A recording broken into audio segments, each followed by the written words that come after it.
While the Americans can justifiably be accused of creating so many pits of the earth, they can equally be commended for preserving so much that nature has provided. And there cannot be a more shining example than here in southern Florida, the Everglades National Park. Only a fraction of this vast and varied expanse can be shown in a 10-minute film, one that took 2 days of exploration to sift out. If you've not got too much time and you're not a red Indian, then you need both transport and an awful lot of anti-mosquito cream.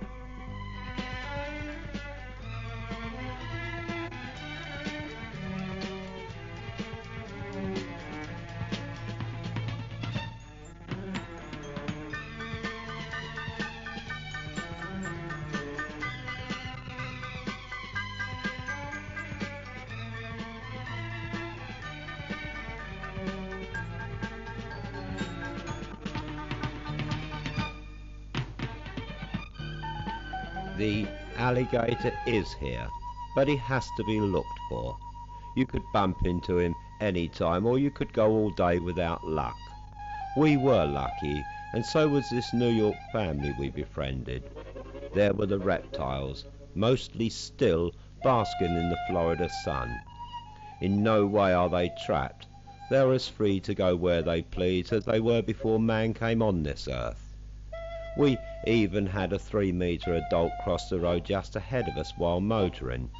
This wonderful creature, a link with prehistoric times, is undeserving of the stories told about him. He is quite placid and no enemy of man.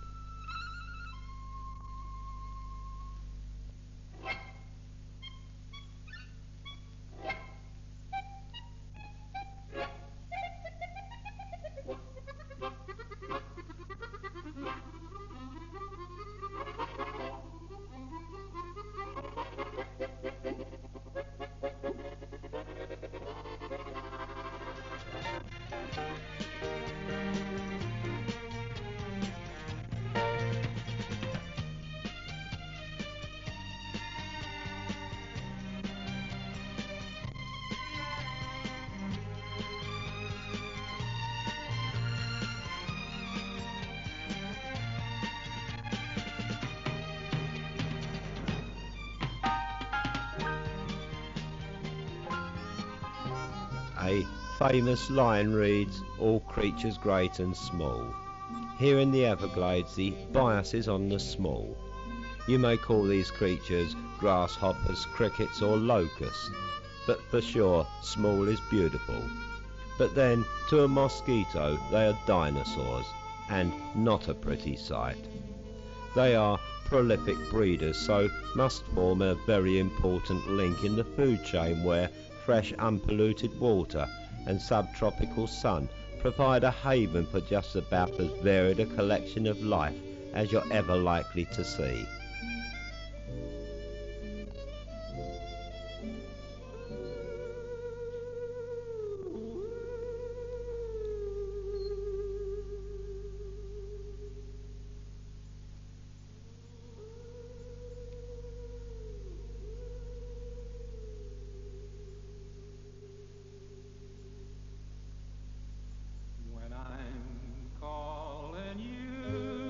At one time the Red Indians occupied this land. That was before the white man came. They hang on dearly now to what little they have left. The tables are turned once more. This time they welcome the white man to visit their village. They may well meet him again in McDonald's on Flagler Street, Miami. They do what the visitor would like them to do, and then count the dollars at the end of the day. One of their number is a guy who wrestles with alligators, and when they say that, they are taking as much license on the word wrestle as the English language will allow. If you expect to see a forearm smash, a Boston crab or a half Nelson, then you're going to be very disappointed.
One of the great thrills of the Everglades is a ride on an airboat.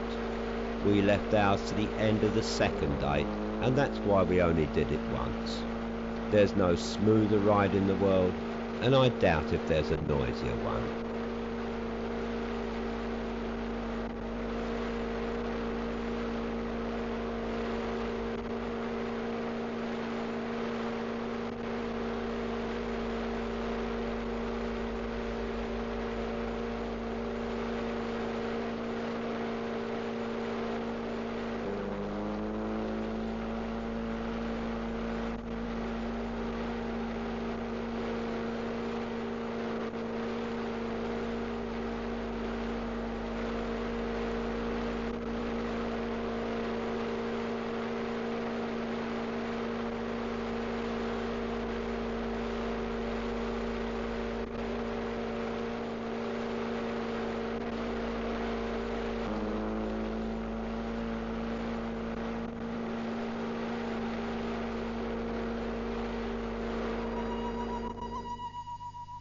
Get a good pilot and he knows where the gators are.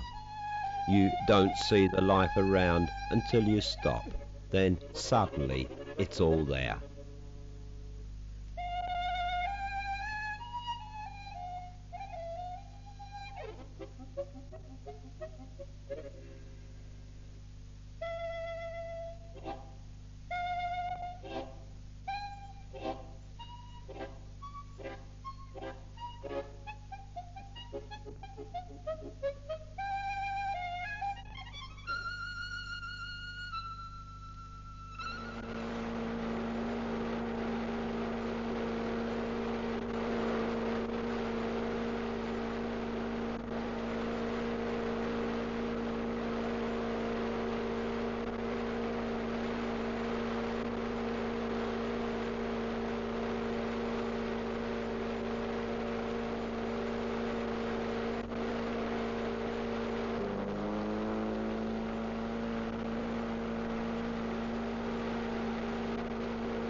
There's only one good reason to leave the Everglades, and that's the mosquitoes.